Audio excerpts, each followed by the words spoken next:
ವಿರಾಮ ಹೆಸರಿಗಷ್ಟೇನಾ? ಇಸ್ರೇಲ್ನಿಂದ ನಿಲ್ಲದ ದಾಳಿ, ಲೆಬನಾನ್ ಮೇಲೆ ಅಟ್ಯಾಕ್, 300ಕ್ಕೂ ಹೆಚ್ಚು ಮಂದಿ ಸಾವು. ಕದನ ವಿರಾಮ ಇಸ್ರೇಲ್ಗಿಲ್ವಾ? ಇರಾನ್ನ ತಿರುಗೇಟು ಏನು? ಕದನ ವಿರಾಮದ ಸ್ಟೋರಿ ಇದು.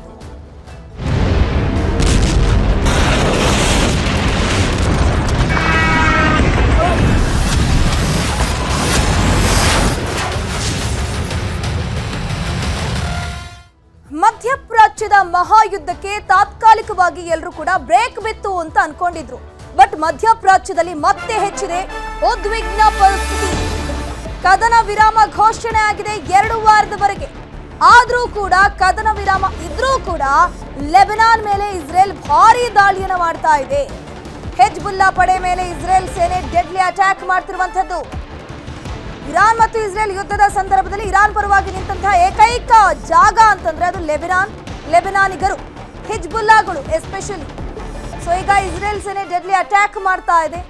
ಈ ದಾಳಿಯಲ್ಲಿ ಹೆಜ್ಬುಲ್ಲಾ ಮುಖ್ಯಸ್ಥ ನಯೀಮ್ ಖಾಸಿಂನ ಹತ್ಯೆ ಮಾಡಲಾಗಿದೆ. ಹೆಜ್ಬುಲ್ಲಾ ನಾಯಕನ ಹತ್ಯೆ ಬಗ್ಗೆ ಇಸ್ರೇಲ್ ಮಾಹಿತಿಯನ್ನು ಹಂಚಿಕೊಂಡಿರುವಂತದ್ದು. ಈಗಾಗಲೇ ರಾಜಿ ಸಂಧಾನ ಮಾತುಕತೆ ನಡೀತಾ ಇತ್ತಲ್ವಾ ಪಾಕಿಸ್ತಾನ ಮತ್ತು ಚೀನಾದ ಮಧ್ಯಸ್ಥಿಕೆಯಲ್ಲಿ ಇಸ್ರೇಲ್ ಮತ್ತು ಇರಾನ್ ಮಧ್ಯೆ. ಆ ಸಂದರ್ಭದಲ್ಲಿ ಅಮೆರಿಕಾದ ಮುಂದೆ ಇರಾನ್ ಇಟ್ಟಂತಹ 10 ಷರತ್ತುಗಳಲ್ಲಿ ಇದು ಕೂಡ ಒಂದಾಗಿತ್ತು. ಏನಂತಂದ್ರೆ ಲೆಬನಾನ್ ಮೇಲೆ ಅಟ್ಯಾಕ್ ಮಾಡಬಾರ್ದು ಯಾವುದೇ ಕಾರಣಕ್ಕೂ ಅಂತ. ಬಟ್ ಇಸ್ರೇಲ್ ಅಟ್ಯಾಕ್ ಅನ್ನ ಮುಂದುವರಿಸಿದೆ.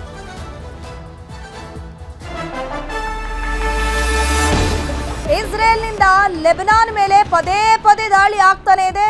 ಕದನ ವಿರಾಮ ಘೋಷಣೆ ಆದ್ರೂ ಕೂಡ ದಾಳಿ ಮಾತ್ರ ನಿಂತಿಲ್ಲ. ಇರಾನ್ ವಾರ್ನಿಂಗ್ ಕೊಟ್ಟರು ಕೂಡ ಇಸ್ರೇಲ್ ಪದೇ ಪದೇ ಅಟ್ಯಾಕ್ ಮಾಡ್ತಿದೆ. ಎಲ್ಲವನ್ನ ನೋಡ್ತಾ ಹೋದ್ರೆ ಈಗ ಯುದ್ಧ ಮತ್ತೆ ಶುರುವಾಗುವಂತ ಆತಂಕದ ವಾತಾವರಣ ನಿರ್ಮಾಣ ಆಗ್ತಿದೆ. ಲೆಬನಾನ್ ಮೇಲೆ 100ಕ್ಕೂ ಹೆಚ್ಚು ಕ್ಷಿಪಣಿಗಳಿಂದ ದಾಳಿ ನಡೆಸಲಾಗ್ತಿದೆ. ಇಸ್ರೇಲ್ ನಡೆಯನ್ನ ಖಂಡಿಸಿದೆ. ಹೀಗಾಗಿ ಮತ್ತೆ ಹರ್ಮುಜ್ ಅನ್ನ ಇರಾನ್ ಮುಚ್ಚಿರೋದು. ಹರ್ಮುಜ್ ಜಲಸಂಧಿಯಿಂದ ಹಡಗುಗಳು ಮತ್ತೆ ವಾಪಸ್ ಬಂದಿವೆ. ಯಾಕಂದ್ರೆ ಕದನ ವಿರಾಮ ಘೋಷಣೆ ಆದ್ಮೇಲೆ ಇಸ್ರೇಲ್ ಕಾಲ್ ಕೇರಿದು ಜಗಳಕ್ಕೆ ಹೋಗ್ತಿದೆ ಅಂತ ಆದಾಗ ಇರಾನಿಗೆ ಏನ್ ಮಾಡಿದೆ, ತನ್ನ ದೊಡ್ಡ ವೆಪನ್ ಅಂತಂದ್ರೆ ಹರ್ಮುಜ್ ಜಲಸಂಧಿ ಅದನ್ನೇ ಬಂದ್ ಮಾಡ್ಬಿಟ್ಟಿದೆ. ಕದನ ವಿರಾಮ ಉಲ್ಲಂಘನೆ ಅಂತ ಹೇಳ್ಕೊಂಡು ಹರ್ಮುಜ್ ಬಂದ್ ಆಗಿದೆ. ಹರ್ಮುಜ್ನಲ್ಲಿರುವ ಹಡಗುಗಳ ಮೇಲೆ ದಾಳಿ ಮಾಡ್ತೀವಿ ಅಂತ ಹೇಳ್ಕೊಂಡು ಇರಾನ್ ಈಗ ಎಚ್ಚರಿಕೆ ಕೊಡ್ತಾ ಇರೋದು. ಕದನ ವಿರಾಮ ಘೋಷಣೆ ಮಾಡಿದ 24 ಗಂಟೆಗಳಲ್ಲಿ ಉದ್ವಿಗ್ನ ಪರಿಸ್ಥಿತಿ ನಿರ್ಮಾಣ ಆಗಿದೆ. ಇದಕ್ಕೆ ಅಮೆರಿಕ ಅಧ್ಯಕ್ಷ ಡೊನಾಲ್ಡ್ ಟ್ರಂಪ್ ಏನ್ ಹೇಳ್ತಾರೆ ಅನ್ನುವಂಥದ್ದೇ ಯಕ್ಷ ಪ್ರಶ್ನೆಯಾಗಿದೆ. ಯಾಕಂದ್ರೆ ಈಗ ರಾಜಿ ಸಂಧಾನಕ್ಕೆ ಮತ್ತದ್ರ ಜೊತೆಗೆ ಹರ್ಮುಜ್ ಜಲಸಂಧಿಯನ್ನು ಓಪನ್ ಮಾಡಲೇಬೇಕು ನೀವು, ಇಲ್ಲಾಂದ್ರೆ ನಿಮ್ಗೆ ಬುದ್ಧಿ ಕಲಿಸ್ತೀವಿ, ಯುದ್ಧವನ್ನ ಮಾಡ್ತೀವಿ ಅಂತ ಹೇಳ್ಕೊಂಡು ಟ್ರಂಪ್ ಒಂದು ರಾತ್ರಿ ಪೋಸ್ಟ್ ಅನ್ನ ಹಾಕಿಬಿಡ್ತಾರೆ. ಅದಾದ್ಮೇಲೆ ಬೆಳಗ್ಗೆ ಆಗೋಷ್ಟೊತ್ತಿಗೆ ಏನಾಗುತ್ತೆ, ಎಲ್ಲವೂ ಕೂಡ ಒಂದು ಹತೋಟಿಗೆ ಬಂದಿರುತ್ತೆ. 2 ವಾರಗಳ ಕಾಲ ಕದನ ವಿರಾಮ ಅನೌನ್ಸ್ ಆಗುತ್ತೆ. ಸೊ ಆ ರೂಲ್ಸ್ಗೆ ತಕ್ಕಂತೆ ಎಲ್ಲರೂ ಕೂಡ ಬದ್ಧ ಆಗಿರಬೇಕು. ಬಟ್ ಇಲ್ಲಿ ಹಾಗಾಗ್ತಿಲ್ಲ.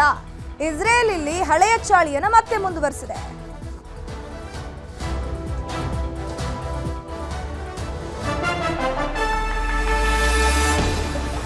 ಹರ್ಮುಜ್ ಜಲಸಂಧಿ ಮತ್ತೆ ಬಂದಾಗಿದೆ. ಈ ಹಿನ್ನೆಲೆಯಲ್ಲಿ 426 ತೈಲ ಹಡಗು, 53 LPG ಹಡಗುಗಳು ಅಲ್ಲೇ ಲಾಕ್ ಆಗಿರೋದು.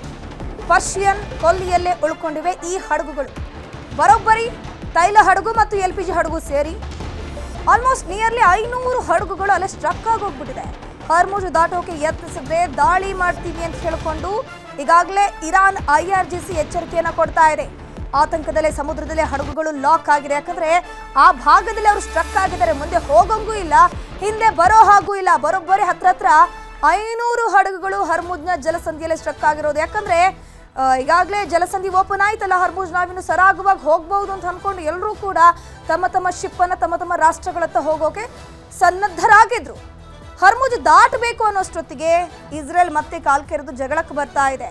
ಹೀಗಾಗಿ ಸಮುದ್ರದಲ್ಲೇ ಹಡಗುಗಳು ಲಾಕ್ ಆಗಿವೆ. ಲಾಕ್ ಆದ್ರೂ ಕೂಡ ಯಾವುದೇ ರೀತಿಯ ಸೇಫ್ಟಿ ಅನ್ನುವಂಥದ್ದು ಅವರಿಗಿಲ್ಲ. ಯಾಕಂದ್ರೆ ಯಾವ ಕ್ಷಣದಲ್ಲಿ ಯುದ್ಧ ಈಗ ಮಹಾಯುದ್ಧವಾಗಿ ಪರಿವರ್ತನೆ ಕೂಡ ಆಗಬಹುದು.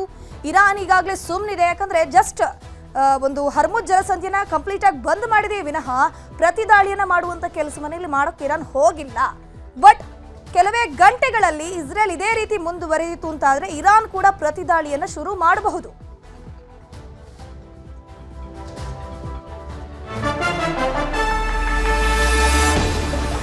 ಹರ್ಮುಜ್ ಮೇಲೆ ಹಕ್ಕು ಸಾಧಿಸೋಕೆ ಹೊಸ ಕಾನೂನನ್ನ ಜಾರಿಗೆ ತಂದಿದೆ ಇರಾನ್ ಸರ್ಕಾರ. ಹೊಸ ಕಾನೂನಿಗೆ ಟ್ಯಾಂಕ್ಸಿರಿ ಲಾ ಅಂತ ಹೆಸರಿಟ್ಟಿದೆ ಇರಾನ್ ಸರ್ಕಾರ. ಸೊ ಕಂಪ್ಲೀಟ್ ಆಗಿ ನಾವೇ ಇದನ್ನ ಟೇಕ್ ಓವರ್ ಮಾಡಬೇಕು. ಟೇಕ್ ಓವರ್ ಆಲ್ರೆಡಿ ಆಗಿದೆ ಇರಾನ್ನವರು, ಬಟ್ ಆದರೂ ಕೂಡ ಬೇರೆ ಯಾರು ಕೂಡ ಇದಕ್ಕೆ ಇನ್ವಾಲ್ವ್ ಆಗಬಾರ್ದು ಅಂತ ಜಲಸಂಧಿಗಾಗಿ ಹೊಸ ಕಾನೂನನ್ನು ಜಾರಿಗೆ ತಂದಿದ್ದಾರೆ. ಸದ್ಯ ಜಲಸಂಧಿಯನ್ನ ಮುಚ್ಚಿರುವಂತಹ ಇರಾನ್ನ IRGC ನೆಕ್ಸ್ಟ್ ಏನ್ ಬೇಕಾದ್ರೂ ಆಗ್ಬಹುದು, ಹೊಸ ಕಾನೂನನ್ನ ಜಾರಿಗೆ ತಂದಿದ್ದಾರೆ. ಈ ಹೊಸ ಕಾನೂನಿನ ಅಡಿಯಲ್ಲಿ ಏನೆಲ್ಲ ರೂಲ್ಸ್ ಅಂಡ್ ರೆಗ್ಯುಲೇಷನ್ಸ್ ಬರುತ್ತೆ ಅನ್ನುವಂಥದ್ದು ಇನ್ನೂ ಗೊತ್ತಾಗಬೇಕಿದೆ. ಬಟ್ ಇದೊಂದು ರೀತಿಯಲ್ಲಿ ವಾರ್ನಿಂಗ್ ಅಂತಾನೆ ಹೇಳ್ಬಹುದು. ಯಾಕಂದ್ರೆ ಡೊನಾಲ್ಡ್ ಟ್ರಂಪ್ ಪದೇ ಪದೇ ಡಿಮ್ಯಾಂಡ್ ಇಡ್ತಿದ್ರು ಒಂದೇ ವಿಚಾರ, ಏನಪ್ಪಾ ಅಂತಂದ್ರೆ ಹರ್ಮುಜ್ ಜಲಸಂಧಿಯನ್ನು ಓಪನ್ ಮಾಡಬೇಕು. ಸೊ ಹಾಗಾಗಿ ಯುದ್ಧವನ್ನು ನಾವು ಕೂಡ ನಿಲ್ಲಿಸ್ತೀವಿ, ನೀವು ಕೂಡ ನಿಲ್ಲಿಸಿ, ನಮಗೆ at the end of the day ನಮಗೆ ಬೇಕಾಗಿರುವಂಥದ್ದು ಹರ್ಮುಜ್ ಜಲಸಂಧಿ ಓಪನ್ ಆಗಬೇಕು ಅನ್ನುವಂಥದ್ದು. ನೀವು ಅದಕ್ಕೆ ಇನ್ ಕೇಸ್ ಒಪ್ಪಿದ್ರೆ ನಿಮ್ಮ ಷರತ್ತುಗಳಿಗೂ ಕೂಡ ನಾವು ಒಪ್ಪಿಗೆಯನ್ನು ಸೂಚಿಸ್ತೀವಿ ಅಂತ ಹೇಳ್ಕೊಂಡು ಅಮೆರಿಕ ಸರ್ಕಾರ, ಡೊನಾಲ್ಡ್ ಟ್ರಂಪ್ ಕೂಡ ಹೇಳ್ತಾ ಬರ್ತಾ ಇದ್ರು.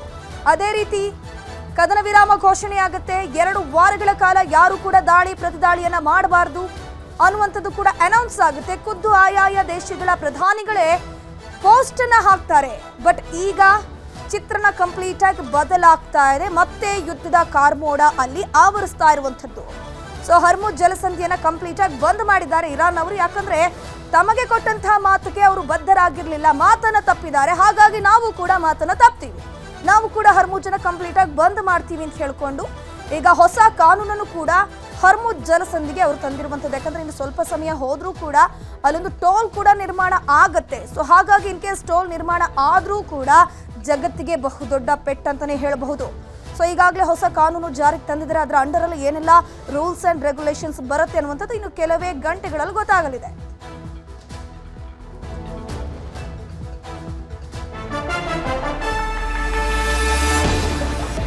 ಕದನ ವಿರಾಮದ ಗೊಂದಲದಲ್ಲೇ ಭಾರತಕ್ಕೆ LPG ಹಡಗುಗಳು ಬರ್ತಾನೆ ಇದೆ. ಲಕ್ಕಿಲಿ ನಮ್ಮ ಭಾರತಕ್ಕೆ ಏನೂ ಕೂಡ ತೊಂದರೆ ಮಾಡ್ತಾ ಇಲ್ಲ ಇರಾನ್ ಅವರು. ಯಾಕಂದ್ರೆ ಇರಾನ್ ಕಂಪ್ಲೀಟ್ ಆಗಿ ಹರ್ಮುಜ್ ಜಲಸಂಧಿಯನ್ನ ಭಾರತಕ್ಕೆ ತೆರೆದಿದೆ.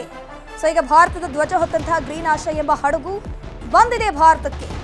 ಭಾರತದ ಧ್ವಜ ಇದೆ, ಆ ಒಂದು ಹಡಗಿನ ಹೆಸರು ಗ್ರೀನ್ ಆಶಾ ಅಂತ.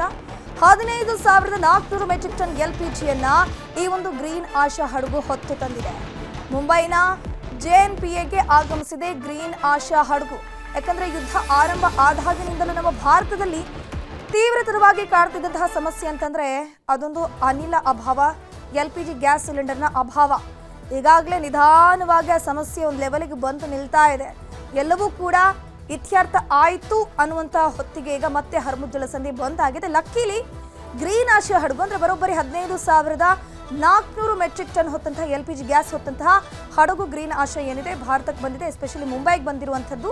ಸೊ ಇನ್ನು ಕೆಲ ಹಡಗುಗಳು ಹರ್ಮುಜ್ನಲ್ಲಿ ಬರೋಬ್ಬರಿ ಹತ್ರ 500 ಹಡಗುಗಳು ಸ್ಟ್ರಕ್ ಆಗಿದೆ. ಅದರಲ್ಲಿ ಭಾರತದ್ದು ಎಷ್ಟಿದೆ, ಭಾರತಕ್ಕೆ ಆ ಜಲಸಂಧಿಯನ್ನು ದಾಟೋಕೆ ಇರಾನ್ ಇಲ್ಲಿ ಅವಕಾಶ ಮಾಡಿಕೊಡುತ್ತಾ ಅನ್ನುವಂಥದ್ದು ನೋಡಬೇಕು.